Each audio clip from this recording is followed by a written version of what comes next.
Cell divide हुआ होता है अपने पेरेंट सेल से, तो सबसे पहले वो पोषण ले लेकर खुद को बड़ा करता है और खुद को बड़ा करने के साथ ही वो अपने जेनेटिक मटेरियल को भी साइज में दोगुना कर लेता है। फिर बाद में वो सेल क्या करता है, अपने आप को दो भागों में बांटकर हमारे शरीर में ग्रोथ का काम करवाता है। हमारी सेल अगर संख्या में बढ़ेंगी तो जाहिर सी बात है हमारे शरीर का ग्रोथ भी होगा, और साथ ही साथ जो पुराने डेड सेल हो जाते हैं, जिनका शरीर में अब कोई काम नहीं रहता, उन्हें रिप्लेस करने का काम भी सेल डिवीजन के थ्रू ही होता है। ये इतना ज्यादा इम्पोर्टेंट है कि अभी ये वीडियो देखते देखते ही आप में न जाने कितने हजारों करोड़ों सेल डिवाइड हो गए होंगे। अब ऐसी चीज आपके शरीर में चल रही है और आपको पता ना हो, ये तो बिल्कुल अन्याय है स्वयं के साथ। चलिए जानते हैं कि सेल डिवीजन आखिर होता क्या है। देखिए, सबसे पहले आपको सेल साइकिल के बारे में समझना पड़ेगा। ये शब्द आप अपने दिमाग में बैठा लीजिए, सेल साइकिल। जैसे ही कोई नई सेल का निर्माण हुआ होता है तो सबसे पहले जरूरी ये होता है कि सेल पोषण लेकर अपने आकार को बढ़ाए। एक सेल में कई सारी क्रियाएं होती रहती हैं, प्रोटीन का सिंथेसिस वगैरह होता रहता है जो इनके साइज को बड़ा करने में मदद करते हैं। जो सेल साइकिल होती है वो दो भागों में बटी हुई होती है। एक वो जब सेल अपने आप को पोषण देकर अपना साइज बड़ा करती है और दोबारा से डिवीजन के थ्रू दो सेल में बटने की तैयारी करती है, इसे इंटरफेस कहते हैं। और सेल साइकिल का दूसरा भाग होता है माइटोसिस।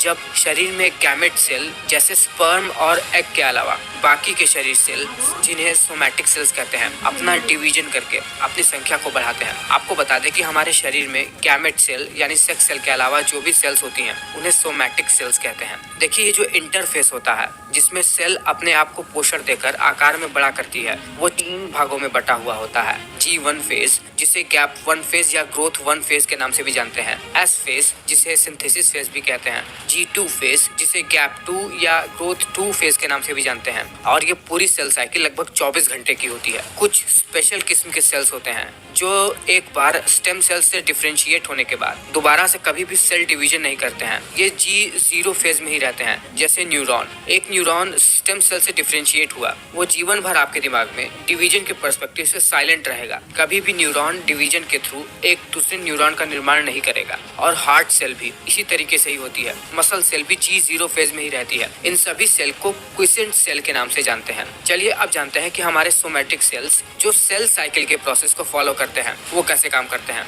देखिए, ये इंटरफेस सेल साइकिल का लगभग 90% भाग होता है, जो कि 20 से 22 घंटे तक चलता है। इसमें पहला G1 फेज में क्या होता है, इसमें S फेज के लिए जो जो चीजें आवश्यक होती हैं उन सब चीजों का इस फेज में सिंथेसिस होने लगता है। ये सेल साइकिल का 30 से 40% का भाग होता है, लगभग 10 घंटे का भाग। इस फेज में DNA पॉलीमरेज, RNA, mRNA, काम के प्रोटीन वो सब निर्मित होने लगते हैं।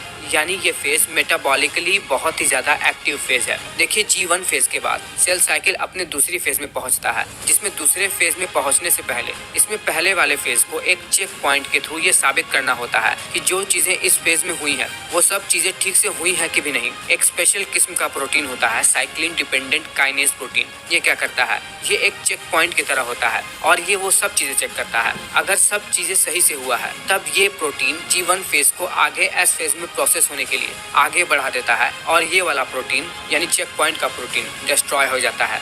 S फेज में क्या होता है, DNA कंटेंट जो कि सेल के अंदर क्रोमैटिन के रूप में फैला हुआ है वो अपनी संख्या बढ़ाने लगता है, यानी DNA रेप्लिकेट होने लगता है। जो जो एंजाइम सिंथेसाइज हुए थे जो DNA रेप्लिकेशन में मदद करते हैं वो सब DNA को रेप्लिकेट करना शुरू कर देते हैं। साथ ही साथ जिस प्रोटीन के ऊपर DNA रैप रहता है यानी बंधा हुआ रहता है, हिस्टोन प्रोटीन, वो भी इस फेज में बनना शुरू हो जाते हैं। और सेल का एक बहुत ही इंपॉर्टेंट ऑर्गेनेल सेंट्रोसोम जो कि क्रोमोसोम के डिवीजन में मदद करता है, वो भी अब अपनी संख्या 1 से 2 करने लगता है रेप्लिकेट होकर। ये S फेज हमारे पूरे सेल साइकिल का लगभग 30 से 50% का भाग होता है, लगभग 10 से 12 घंटे का। इसके बाद एक और check point Hg2 check point इस प्रोसेस को चेक करके सेल साइकिल के तीसरे फेज को आगे बढ़ाता है। ये चेक पॉइंट का जो प्रोटीन होता है दरअसल DNA में जो रेप्लिकेशन हुआ है वो चेक करता है कि ये रेप्लिकेशन सही से हुआ है कि नहीं। इसके बाद अगला फेज चालू होता है जो कि होता है G2 फेज यानी गैप 2 फेज या ग्रोथ 2 फेज। ये G2 फेज लगभग 10 से 20% भाग होता है पूरे के पूरे सेल साइकिल का,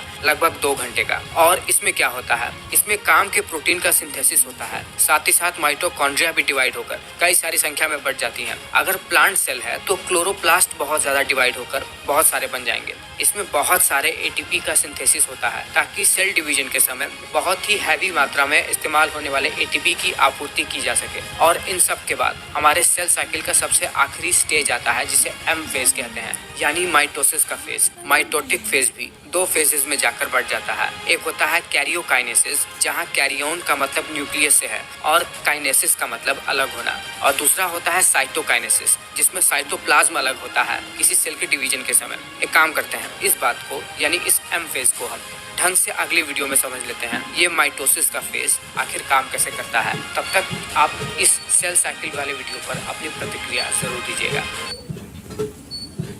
10 या 50 व्यूज